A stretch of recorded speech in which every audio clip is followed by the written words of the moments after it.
કોઈ વાદ્યયંત્રને તમારે બસુરું કરવું હોય તો કરી નાખો. સિતાર છે, દિલરૂબા છે, બેન્જો છે, વાયોલિન છે, તાર એનો ઢીલો પોચો કરો એટલે એ બસુરું થઈ જાય. તાર વીણાનો કે સંતૂરનો તોડી શકો, પણ મોરના ટવકાને એમ ન તોડી શકો. તમે એને બસુરો ન કરી શકો. આદિત્યાણામાં મોરલો આંબા ઉપર બોલે અને તમે ટહુકે તમે કાંકરો મારો તો ઉડીને લીમડે જાય, પણ બોલે સૂરમાં, કારણ કે કુદરતની સંપત્તિ છે. તાર વીણાનો કે સંતૂરનો તોડી શકો, પણ મોરના ટવકાને એમ ન તોડી શકો. કોયલ બોલતી હોય તો જરૂર એમ કહેવાય કે મીઠું અવાજ છે, કોયલ ગમે. કોયલ કિસકો ધન હરે, કવા કિસકો ધન હરે, કોયલ કિસકો દે, શબ્દ મીઠા સુનાય કર જગ અપના કરે. લતા મંગેશકર ગાતા હોય તો ચોક્કસ એમ કહેવાય કે કોયલ જેવું ગળું છે, પણ કોયલ બોલતી હોય તો એમ ન કહેવાય કે લતા મંગેશકર જેવું ગળું છે, કારણ કે એની ઉપમા નથી, એ ઈશ્વરની સંપત્તિ છે. તાર વીણાનો કે સંતૂરનો તોડી શકો, મોરના ટવકાને એમ ન તોડી શકો. અને ડરાવી ધમકાવી કોઈ ઇન્સાનના બે હાથ જોડાવી શકો તમે, એ શક્ય છે. ડરાવી ધમકાવી કોઈ ઇન્સાનના બે હાથ જોડાવી શકો, પણ સિંહના પંજાને એમ ન જોડાવી શકો સાહેબ. એને તો ગાંડીગીરમાં તમે ઓચિતાનો જોઈ જાવ ને તો આંખોના નંબર ઉતરી જાય. હા, આંખું સૂસ્યું હોય તો ડોળા પોળા થઈ જાય. અને શિખરો કંઈક સર કરો, કીર્તિ ખમ ખોડી શકો, પણ ગામના પાદરમાં એક પણ પાળીઓ એમ ન ખોડી શકો, કારણ કે એમાં મરવું પડે. આપણે કોક મરે ને આપણા પાળિયા ન પૂજાય. એમ કવિતા છે, એમાં સમર્પણ છે, એમાં છોડવાની વાત આવે. હમણાં રાજા નાથા વખતે ગાયું કે તમે મોલાતોમાં મજા કેટલી માણી, રાણી સીતાજીના સાહેબા તમે અમૃત પીધા કે કડવા ઝેર જન્મીને રઘુકુળમાં. એમાં એક કડી સરસ આવી કે વનમાં સુકાણી સીતા વંશ કેરી વેરડી, એને વનમાં મળીને એક સુયાણી રે બૈરાના બેટા બેજને. મારે આપને એવું કેવું છે કે મારી માતાઓ બહેનો દીકરીઓ બેઠી છે, સમય કેવો હોય ખબર?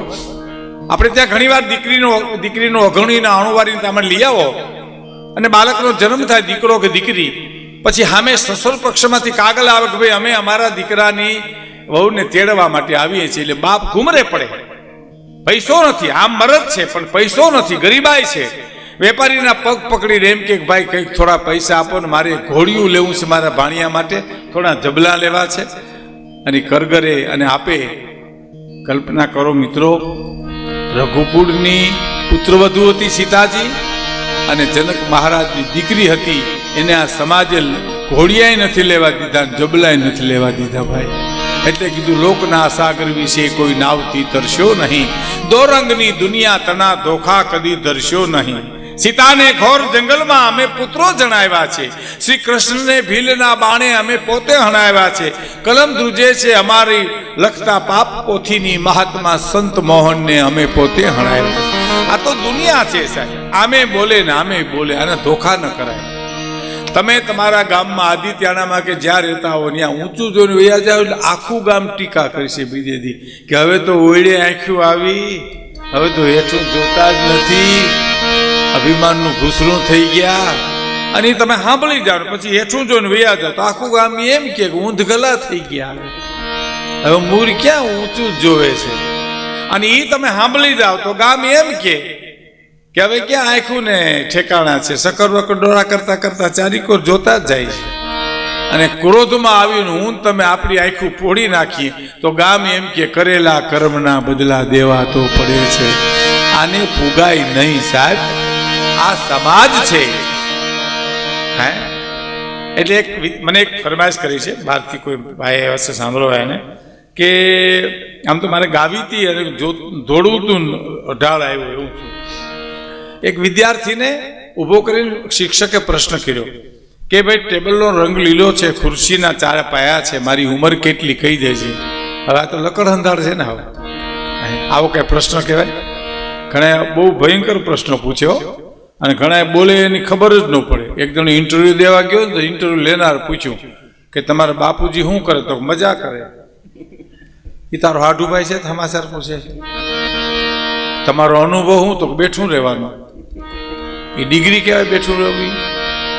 ગમે ત્યાં ઓર્ડર આવે ત્યાં જાઓ તો કે હા. સાસણ જંગલમાં મૂકવામાં આવે, ફોરેસ્ટ ખાતામાં જાઓ તો કે હા. એમ સાસણના જંગલમાં આવેલા હતા અને હામો હાવજ મળે તો હું નિર્ણય લ્યો તો સાહેબ એ નિર્ણય તો હાવજને લેવાનો છે, મારે નથી લેવાનો, મારે ઊભું રહેવાનું છે. સાહેબ આપણે આખું વિષય ઉભા રહીએ ને એટલે સીતારામ કરી જાય આપણને, વાત થઈ ગઈ પૂરી. સાહેબને પરસેવો વળી ગયો કે આને પૂછવું હું. એક ભાણાભાઈ દૂધવાળા હતા સાહેબ, કલેક્ટરને દૂધ દેવા જાય. કલેક્ટરને દૂધ દેવા જાય ને એક દી કલેક્ટરનું કોઈ ફેમિલી ઘરે નહીં, પોતે એકલા જ હતા. પણ ઘરે થોડા કલેક્ટર હોય, ઓફિસમાં કલેક્ટર છે. તો બિચારા નાઇટ ડ્રેસ પહેરીને સવારમાં દૂધ લેવા પોતે આ ભાણાભાઈ જઈ ગયું, દૂધ કીધું એટલે સાહેબ બહાર નીકળ્યા. કેમ છો ભાણાભાઈ, મજામાં? ત્યાં તો ભાણાને પોરો સીધું, ઓહો હો, કલેક્ટરે મને બોલાવ્યો. ભાણાભાઈ મજામાં? આ હા હા. સાહેબનું લગવું ફેર્યું પણ બીજા લગવા જ ન ફેર્યા. તો ઘીરે ગયો કે આ દૂધ પાછું ક્યાં લઈ આવ્યો? તો કે મને કલેક્ટરે કીધું ભાણાભાઈ મજામાં. હવે કલેક્ટરનો વાંક એટલો ને કે હવારમાં પોરા હવારના પોરમાં હારા નામે બોલાવ્યા એ જ હે, પણ ક્યાંય લગવા ભરવાનું છે. ત્રિદેદી કલેક્ટર ઓફિસે જ ગયો, પણ પટાવાળાને કેવો ભાણાભાઈ દૂધવાળા આવ્યા તો કે ચિઠ્ઠી લખી દેવી પડે, તો ચિઠ્ઠી બીજાની હોય, અમારી ન હોય. કલેક્ટરને કયો ભાણાભાઈ આવ્યા દૂધવાળા?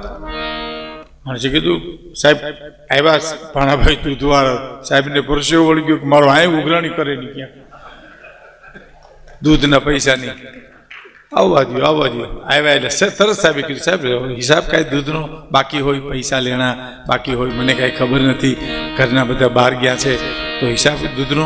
અરે રૂપિયા લેવાય તો ભાણાને ગોઠણે હાથ દેવો, આમ આમ આમ મીઠો કરવા કલેક્ટરને. આમ કલેક્ટરનો સાંભળજો, કલેક્ટરનો વાંક એટલો ખવારમાં એણે એટલું પૂછ્યું ભાણાભાઈ મજામાં?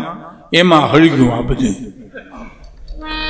રૂપિયા તો કે આમ ગોઠણે હાથ દેવો કે તઈ તો મારા ભાઈનું કંઈક નોકરીનું કરી દો, જમાદારનું. અરે સાહેબ આ કલેક્ટર ભાણાભાઈ કલેક્ટર ઓફિસ છે, અહીં જમાદારનું ન થાય તો આપણું કંઈક કરો, આપણું કરો કંઈક. મોટા ભાઈનું ન થાય તો કઈ નહીં, મારું કરો. પણ ભાણાભાઈ તમને વરહ કેટલા હતા? તો 60 ને કોઈ મોરે કે ભાણાભાઈ હવે તો પેન્શનનું ટાણું થયું તો પેન્શન દો. કે ભાણાભાઈ પેન્શન તો નોકરી કરે જૂની થાય એને મળે તો તમે દો તો જૂની થાય ને. આને કેમ બારો કેમ કાઢવો સાહેબ? એમ ટેબલનો રંગ લીલો, ખુરશીના ચારા પાયા અને મારી ઉંમર કેટલી કહી દેજી. વિદ્યાર્થીને પરસેવો વળી ગયો કે સાહેબ મને નથી જવાબ આવડતો. એક વિદ્યાર્થી કે હું કહું તો કે કહી દે, મારે તો જવાબ જોઈએ. એને કીધું કે સાહેબ તમારી 44 વર્ષની ઉંમર ને સાહેબને 44મું જ વર્ષ હતી દી. એટલે સાહેબને પરસેવો વળી ગયો કે હાવ ખોટો પ્રશ્ન પૂછ્યો ને જવાબ સાચો આવ્યો કેવી રીતે? એટલે પૂછ્યું કેવી રીતે દાખલો ગણ્યો? કે સાહેબ દાખલો સાવ સહેલો છે, મારો ભાઈ અડધો ગાંડો છે ને 22 વર્ષ છે, એનું મેં ડબલ કરી નાખ્યું. એટલે કવિ કાગ લખે છે કે ગુણતા ભાંગતા એ બાકી મેલતા આખો ભવ મેં તો ગાલો છે વટમાં સુનતણો સરવાળો છે વટમાં સુનતણો સરવાળો. ગુણતા ભાંગતા બાકી મેલતા એ આખો ભવ મેં તો ગાલો છે વટમાં સુનતણો સરવાળો.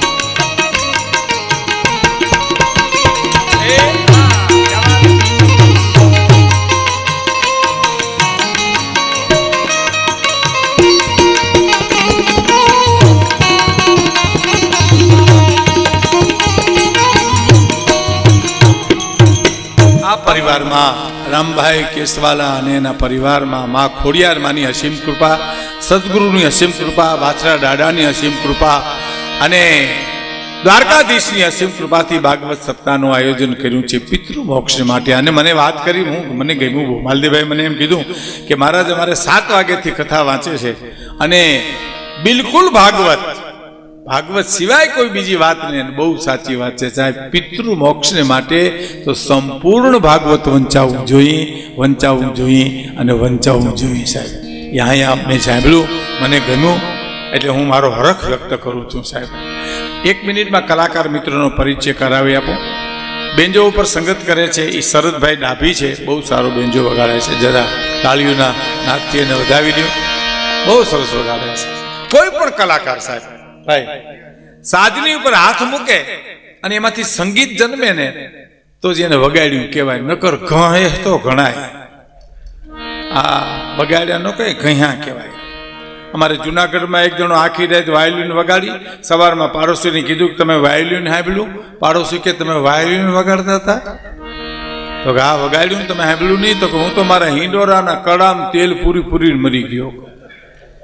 મને એમ કે આનો અવાજ આવે ઘસડ ઘસડ ઘસડ, કેવું વહેર્યું કહ્યું છે એને કલ્પના કરો. હે તબલા પર સંગત કરે છે સાગરદાન ગઢવી. બહુ સરસ તબલું વગાડે છે. બીજા તબલા ઉપર છે એનો નાનો ભાઈ પ્રભુદાન ગઢવી. બે બહુ સંગીતના ક્લાસ કરેલા છે. તબલા એવા વગાડે છે.